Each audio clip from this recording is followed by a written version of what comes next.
Hey, folks, for everyone that's out there, g'day. I'm Stefan Angelini. I'm the host of the Investor Types podcast. Also run a financial planning practice, Angel Advisory. Sitting here talking to Daniel McDonald about starting a law firm and running a successful law firm. Daniel, thanks for joining me today, mate. Really good to have you here. Thanks, Stefan. Thanks for having me. It's great to be here.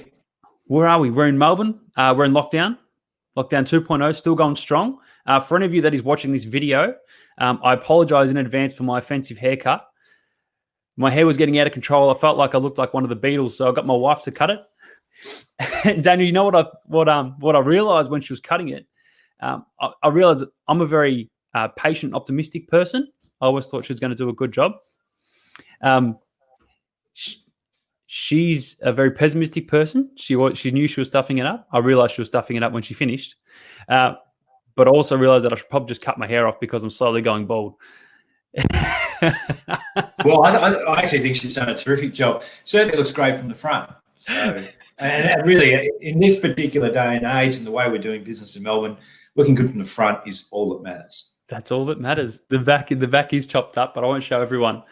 Oh, mate. So look, starting a law firm, running a law practice, I could imagine it'd be an emotional thing to do. But could you tell me, why did you first get involved in law? And tell me a bit about your history. Well, yes. How did I get involved in law? I was one of those people who did not have good enough uni scores to get into law when I was young. And so I got into IT, strangely enough, and started my career as a software developer. And from there, I started doing some consulting work and got involved with a very large IT&T company and started designing satellites, believe it or not. So I'm working in that space. And eventually I got into management just due to the fact I didn't want to travel around the world anymore. Yeah. I thought, what's the thing I can do now in IT where I can actually stay at home? And the only thing that presented itself was management. And as a result of that, I found I had quite a unique skill set for management. I was quite personable. I was quite empathetic. I had a good mind for business, and business management suited me quite well. So I did an MBA and moved my way through various management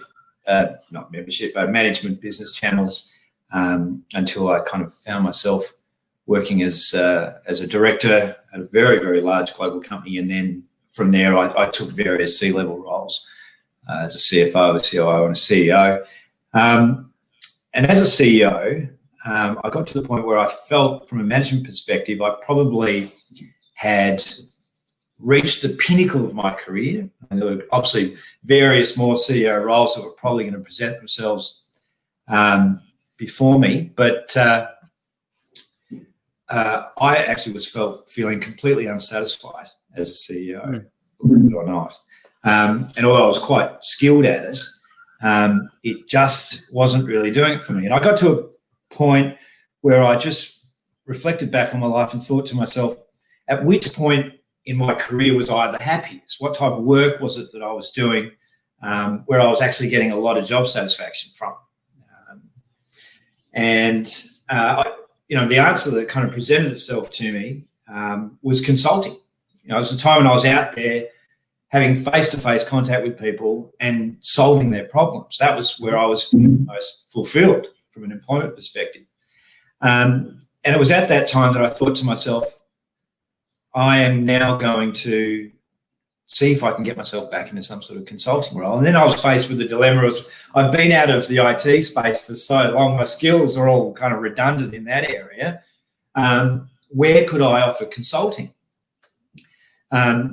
And so I started going through the various options that I had based on my own skill set. And obviously, I've been leading companies for 4 or 5 or 6 years at the highest level. So the obvious choice was probably to perhaps be a management business consultant. To be honest with you, I couldn't think of anything worse.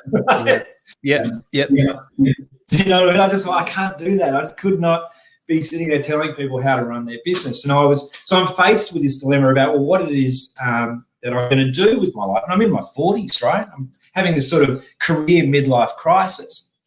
And I was actually having dinner with a lawyer from Slater and Gordon's, and I shared with them the dilemma that I was I was dealing with personally.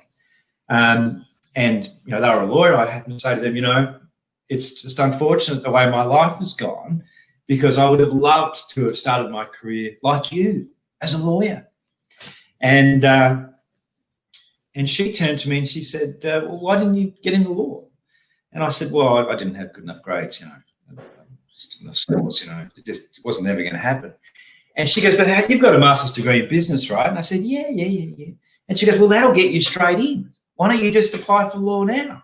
You'll get in. You've got that master's degree. It's just a walk in the door. And I'd never heard this before. And I studied law. Yeah. So I got completely taken aback.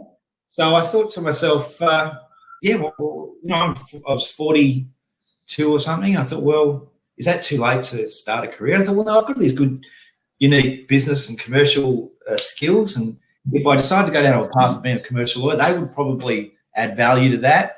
So the next day I went down to RMIT and I enrolled to do the Juris Doctor course. So I was working full-time at the time as a COO and a CFO for a global services business, and I started studying full-time.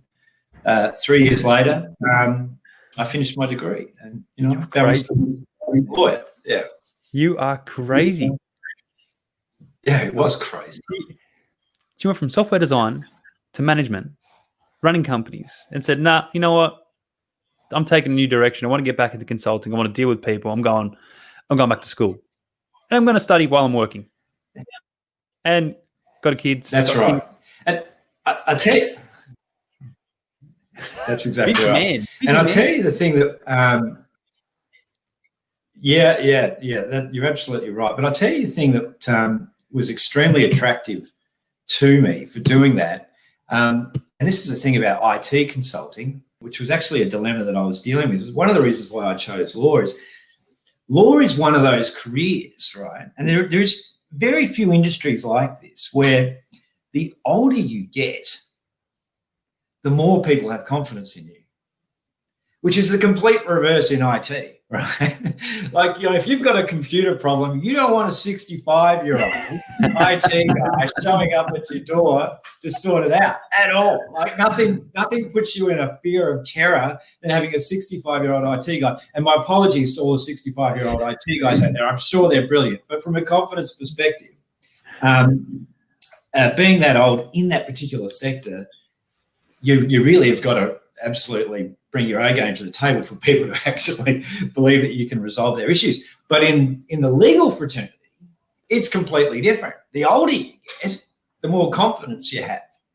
And so I thought to myself, you know, actually starting something at 40 is probably not too bad a thing, particularly in the legal industry, because I could potentially work till I'm 95 years old and probably hit the pinnacle of my career at 95. So, yeah, it wasn't a silly decision. I love the work ethic. Work until you're 95, already prepared for it. Dan, you got to turn your other speaker off because I think I can hear me twice over, which I don't want to do. No one wants to hear me too much. Obviously, working hard, starting your own practice. I think we're good now. Starting your own practice, getting involved, finding business. It's always a hard part, right? As people go in to start their own business, they're like, all right, well, what direction am I going to take? Obviously, you didn't have a legal background, so you wouldn't have had the clients there or any clients to bring across from a different firm. How important to your business was marketing in the business and actually bringing in, I guess, conversations about work and what you do for work? How important has marketing been to your business over the last 2 and a bit years that you've been running the practice? Well, I had some experience running law firms. So I was, prior to starting my own firm, I was the CEO of a law firm for a few years, which put me in good stead for understanding how a law firm operates. I started my first company when I was in my 20s, and I've had a series of other enterprises since then. I think as an entrepreneur, it's almost like a disease. Once you get the bug, it's very hard to walk away because, the ideas come and you start thinking about how you can, manifest these ideas actually into some sort of commercial outcome. So running a law firm put me in good stead to understand what was required to get the firm going. But you're absolutely right from a marketing perspective. I started the firm. I didn't bring any clients over with me. I obviously hadn't worked as a lawyer for very long in the space, and I did have the dilemma of having to obviously get customers very quickly in order to keep my business cash flow positive and keeping myself in food and everything else, and kids in braces and all that sort of stuff. That's the dilemma that anyone has. It's easy to start a business when you're sort of in your 20s and you have no commitments. You can live with mum and dad or in the car, who cares? But starting a business in your 40s, your life has matured. It's had a very different place. And usually your cost overhead structure is significantly higher than it was in the 20s. So that's the dilemma. Now, that was actually the dilemma that caused me to start my own law firm, because I knew I couldn't survive on grad wages, right? I mean, 40, 50 grand a year they employ grad. I couldn't do that. I just couldn't sustain myself. So in many ways, starting a law firm was very much a necessity as opposed to a dream. But back to your point about marketing, one of the interesting things, marketing, obviously studying marketing at university, we understand it's all about push and pull strategies and brand recognition and knowing who your market is and knowing how to communicate with your market. Starting your own law firm is quite challenging because you don't know any of that, right? You don't know who your market is, you don't know where they are, you don't know how to communicate to them. And coming from my CEO role in the other law firm, which was a very old firm, the marketing really was quite a challenging scenario for a number of reasons. Well, you don't see much law firms doing any sort of marketing. Oh, well, a lot of it's by stealth, but there actually is a lot out there. And I think now that you've said that, you're probably going to see it. You'll start seeing it everywhere. Right? Yeah, probably will. You start seeing it everywhere. So, for example, I ran a Google AdWords campaign for a law firm where we're in Melbourne, and the cost per click to try and capture that footprint around the Melbourne CBD was significantly high. And a lot of the calls, there was a lot of inbound calls that came from it, but our cost per click, it was up $6-7 a click, I think, at some stages. It was extraordinarily high. Yep. And you get a lot of people just ringing around for, time wasters. They want free advice. They're ringing around for a price. You're paying $6 to give free advice, and occasionally 2 or 3 of them a month might turn into an actual matter, and then you're constantly faced with this dilemma of factoring in the cost you're paying for them to reach your business, and then the return you're getting on the investment overall. Mm-hmm. And I drew a conclusion very early on, particularly after about a 6-month period, that I probably could have taken the money I'd spent on AdWords, taken it outside, put it in the middle of the road, set it on fire, and I probably would have had just about the same outcome. And I realised very quickly, looking at it after the dust had settled and the investment was done and the return just wasn't there, that in the particular Melbourne CBD, that cost per click, you're absolutely competing for that advertising space. And I looked on Google, it has this tool that tells you how many people are in the area. 250 law firms within a 5-kilometre radius from it, right? Yeah. I walked away from that very, very concerned about, how do you actually present yourself online and market yourself online when there's that much competition vying for that real estate. And so I was very much burnt by AdWords, and I started looking at very traditional ways of marketing, referral people, just cold calling sometimes, getting myself to those kind of events where I could be connected with people who have particularly got a legal issue, everything but chasing ambulances down and hanging around outside a court. But it was on the agenda, right? If I had one to get there, yeah, I was going to be down in the emergency department. Are you okay? Did this happen in the workplace? So interestingly enough, I actually moved the office from Queen Street in the city down to Altona. And I found, and this is a great tip for all the punters out there, I found, when I configured Google so I had my office down there, that even if you type my business name in after I'd moved in, it wasn't coming up on the first page. And I thought, this is a really this is a real dilemma, because I was the only lawyer in Altona pretty much, and no one could find me. So I actually engaged a marketing company, and I'll give a point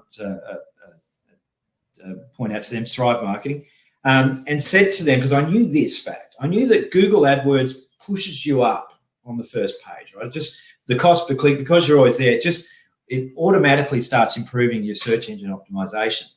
So I said, look, I'd like to run a really cheap and cheerful ad just in Altona, just to push me up a bit for a month or so people can find me. I had no confidence in Google AdWords at all, right? Mm-hmm. But I just needed to get up there. And no problem. So the good people at Thrive Marketing set it all up for me. And I think they turned it on at about 10 o'clock, right, in the morning.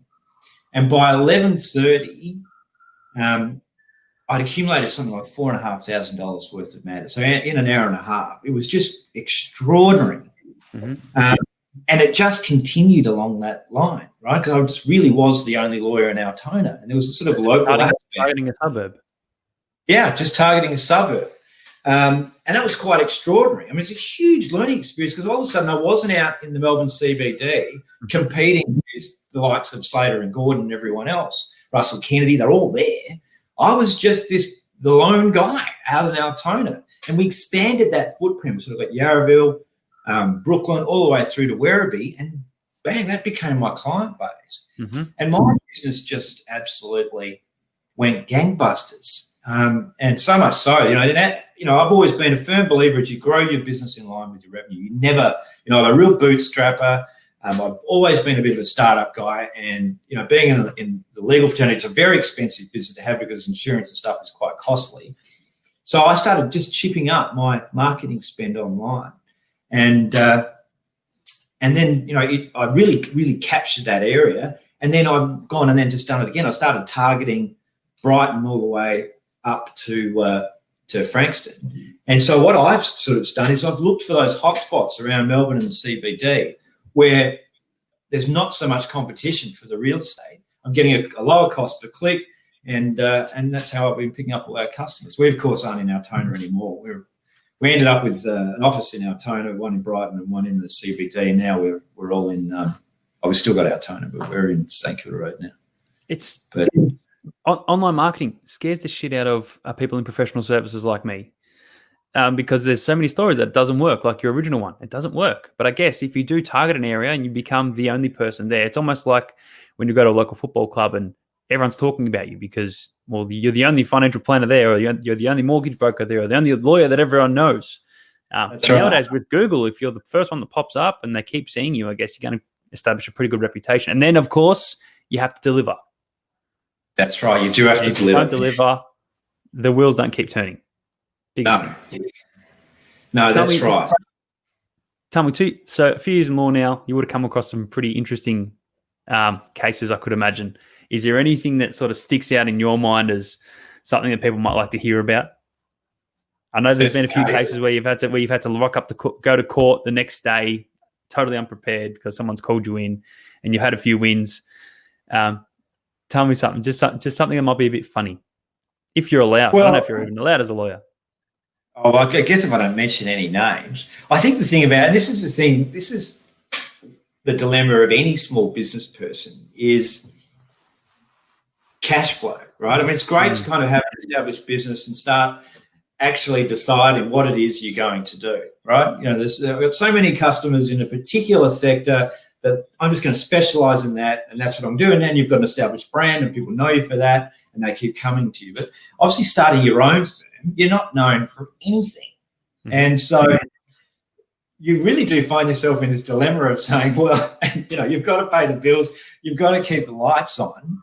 Particularly in the early stages, you'll jump at anything that earns a buck, Mm-hmm. So I've pretty much, particularly in the first year of the practice, was doing every possible amount that came in the door, which mm-hmm. for a lawyer isn't the greatest thing to do. And I'm grateful that, anyone starting a law firm needs to make sure that they've got good supervision in place, and that's obviously a competent person that you can go to, bounce ideas off. Another thing that we do in the law firm is if we got matters where the skill set is a little grey. We have barristers that we can reach out to, brief out to, and get advice on all that sort of stuff. So there are sort of checks and balances in place to kind of protect us. But yes, you're right. I mean, I had a call on a Sunday night asking if I could attend a matter in the Supreme Court just to adjourn it off by another law firm. They told me it was just a directions hearing, which is a pretty informal hearing in the Supreme Court. I showed up in the morning. Now, one of the things about the Supreme Court, depending on the type of matter that's going on there, you are meant to be the traditional robe. So you probably see everyone's seen the black robe, and so those type of matters you're meant to be robed. But a directions hearing, usually not. You can just wear a suit. I've showed up for the directions hearing, have no information about the case, and have arrived just to find out that it actually wasn't a directions hearing. I was incorrectly briefed, that I should have been robed, and I wasn't robed. Attempted. And I've gone in, and well, still got to do it, right? So I'm just my apologies to everyone. It's like showing up naked for something. That's how badly it's viewed at in the court. My adjournment was declined, and I found myself in a full-blown trial with nothing. So that was probably the most extreme scenario I've ever found myself. It's every lawyer's worst nightmare. Find yourself in the Supreme Court, unrobed, leading a trial with no information at all. Oh. But, we got through it. Wouldn't just leave him out into the ocean, just drop him off the edge of the boat, and just let him try and find his way back. Man, when my application to adjourn was denied, I had this moment where I was sitting at the bar table looking at the barrister next to me, and it could have been a QC for I know, and the judge up there, and I looked at the door, and I thought to myself, what would happen if I just run out of here right now? It wouldn't have been the most silly thing to do. No, probably not. Arms flailing, but oh well. Yes. You don't wish it upon your worst enemy, but some people go through it, mate. You were just the unlucky one that did. So we've spoken about a few things when it comes to investor types. I mean, we talk about investing into yourself and investing into your business. It's a pretty big hit to the pocket, because if you kept working and making an income, I mean, everything just keeps turning over. You're able to keep doing your investment. But when you go out and start a new career or start a new practice, it takes a lot of money. And as you said, you got to focus on that cash flow. You got to be resilient. You got to try and find new ways to make money. What do you think, coming from your perspective, obviously being through it and the firm getting to a really good point now, what are some personality traits you think people need to encompass when it comes to running a business, but especially running a law firm as well? Well, I think the most important skill set for anyone starting any, particularly a services type business, and probably the first year is the most fun you're ever going to have. Mm-hmm. After that, you've got to deal with staff and issues around growing and overheads and everything else. But you are the product, and that is the important thing. You are the product, really, and you've got to always remember in everything you do, you actually are the product. So how you conduct yourself and how you behave and how you deliver is all you've really got. I think the most important skill, and whether it be a law firm or anything else, the most important skill to have is the ability to sell yourself. Because if you can't sell, you're absolutely dead in the water. Particularly, if you start, most people who start a law firm start as a sole practitioner. And if they're unable to actually sell their services to convince people and build that confidence with customers, then they're dead in the water. And unless you're absolutely got so much cash that you can employ somebody to go out there and sell you on behalf of you, that's probably the most fundamental skill and important skill to have. It's absolutely important, imperative that you can actually sell your services. Well, you are the product. You are the product. That's right. You are the product. I think the other thing is, and it's like this in any professional services, you need to know your client and understand their needs, manage their expectations, and over-deliver where you can. Particularly, a lot of people's a lot of people struggle with the quandary of over delivery. I'm coming from the IT space. Project managers who usually aren't customer facing are always drilling down on individuals for over delivering, right? How are you going to keep this profitable? You're over delivering, it's outside of scope. What are you doing? So, the profit margins are going down on projects and the customer satisfaction is going up. And there is the tension, right? And I think that's what a good law firm does, is over deliver well, and does it in a way that exceeds the client's expectation. The profit is another scenario altogether. And it's very difficult in a law firm when you're selling time to manage over delivery. Like in any business, over delivery can sort of be construed as scope creep. It's usually it's not billable. It's high value to the client, great customer satisfaction, but it drives your profits down. And that's where actually sort of setting up your organisation is important. Now, obviously, starting out my business in the beginning, I over-delivered as much as I could everywhere I could. I wanted my clients to walk away not just satisfied, but absolutely ecstatic over the experience. And I talk about the experience, not the outcome, and that's really important. As a lawyer, I cannot control the outcome. There's just too many variables. There's quite often other people making the decisions. I cannot control the outcome. I remember a mentor of mine a few years ago was talking to me. We were talking about setting up a business, and he asked me the question, Daniel, what is a brand, right? And I said, what is a brand? A brand, it's a logo, it's a logo, right? It's a logo, maybe it's a tagline. It's how people recognize you and your business. It's something that embodies what you do. And he goes, no, that's not what a brand is. And I said, well, what is a brand then? And he goes, well, tell me about Coca-Cola. I said, well, Coca-Cola, it was a drink. It came from the coca bean. It was invented in 1890 or something. I think originally it had cocaine in it. That's where the Coke Adds Life comes from. He goes, no. What is it about a Coke you like? And I said, well, I like it because it tastes like Coke. And he goes, does it ever taste like anything else? And I said, no, it always tastes like Coke. He goes, so the thing you like about Coke is every time you open up a can of Coke, it always tastes like Coke. And I said, yes, it always tastes like Coke. I know what I'm going to get. That's why I love Coca-Cola. It always tastes the same. And he says to me, Daniel, that's what a brand is. The brand is the promise of an experience, right? And that's why people come back. And I think that's a really important thing to think about, whether you're starting any type of business, but particularly a service type business, and one where you can't always, like a law firm, control the outcome. The thing is, I can't guarantee to a client that you're going to win a case. I can't guarantee to a client that they're going to get the outcome they're after. Cannot do that. It just doesn't happen.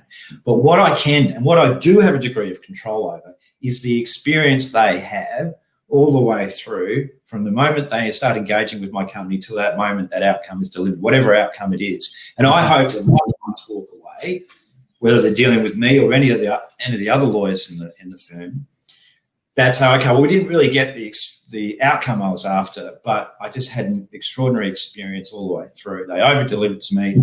They communicated to me. I knew what was happening every step of the way. They managed my anxiety. We deal with some highly emotive people. We deal with some people that are in some really, really terrible and tragic situations sometimes, and it's really important that we're able to take them on that journey. And I hate saying the word journey, but it is the journey when you're in the legal system, and actually manage not just their expectations, but some of their emotional needs as well. I mean, it's another element of what we do, but we're dealing with people who are quite often in a very highly emotive state, and it's really important that we're actually there for them through the whole process. So when I talk about the business with my team, over delivering and making sure that we manage customer expectations, we understand their wants and needs, and we communicate as much as we can to them at any time during the process is fundamentally probably the most important thing in our practice. Not all being about the hourly billable rate, being about the client experience, so important. And that's how you build a big and long-lasting firm. Yeah,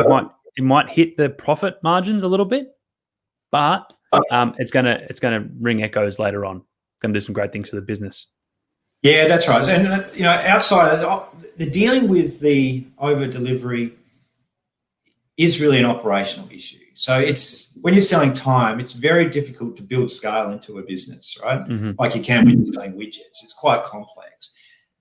So traditionally, law firms have been able to do that by introducing efficiencies where they can. So quite often, large law firms, particularly with some of the older generation, and obviously IT has brought a lot of efficiency into the legal sector. But back in the early days, dictating and secretaries typing letters was one way to start pumping the work out, and start getting that, which usually would take an old lawyer, an hour and a half to pump out a letter at full whack. Someone's paying $800 for a letter. That's just not efficient. That's not customer satisfaction. So the ability to dictate and have lower cost resources do some of this work kind of builds that over delivery, that meeting customer expectations, keeping the price down, delivering on that tension.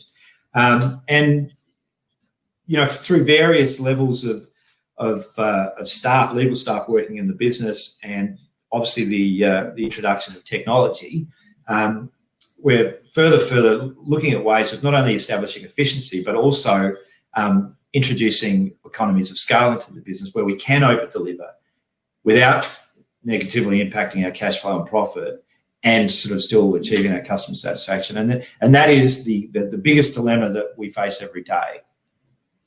That tension. Beautiful. That's some good advice. So for any people out there that are looking to start some sort of a service-based business, focus on the customer, be resilient at the start. Yeah, you might have to take whatever you can at the start if you haven't got regular clients coming to you already.